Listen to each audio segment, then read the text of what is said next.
नमस्कार मंडळी. तर गेले 5 ते 6 दिवस मी माझ्या गावी गेले होते मळणगावला, कारण आमच्या घरचं लग्न असल्यामुळं माझे खूप दिवस मी तिकडे राहिले होते. तसं तर माझं जाणं जास्त होत नाही, पण लग्नामुळे मी खूप दिवस राहिले होते या टाईमला. तर तिथे गेल्यानंतर माझ्या चुलत सासूबाई वगैरे होत्या, तर पहिल्यांदा मी गेले म्हणून त्यांनी माझी ओटी वगैरे भरली होती. मला जाऊबाईंनी साड्या वगैरे आत्यांना मला घेतल्या. तर एवढ्या जास्त साड्या मला मिळाल्यात बघा. त्यातली मला ही पिंक कलरची साडी खूप जास्त आवडली. खूप क्यूट आहे ती साडी. त्याच्यानंतर आम्हाला यायला कंप्लीट काल 4 ते 4.5 तास लागले होते मळणगाव ते सातारा यायला.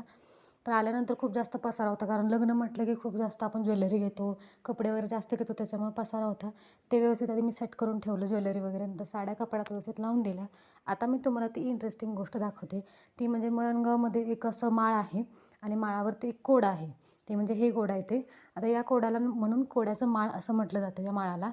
तर जिथून तुम्ही आतमध्ये एंटर करता कोड्यामध्ये, तिथून तुम्हाला एक्झिट घेता येणार नाही. दुसरीकडून एक्झिट घ्यायची आहे. हे दिसतंय सिंपल कोड, पण हे अजिबात सुटत नाही. बऱ्याच जणांनी प्रयत्न करून झालेला आहे. आम्ही पण प्रयत्न केला, पण आम्हाला काही ते कोडं सुटलेलं नाही आहे. आहे की नाही इंटरेस्टिंग गोष्ट? जर तुम्हाला हे कोडं सोडवायचं असेल तर तुम्ही नक्की जाऊन प्रयत्न करू शकता. तर भेटू आपण नेक्स्ट व्लॉगमध्ये. तोपर्यंत बाय बाय.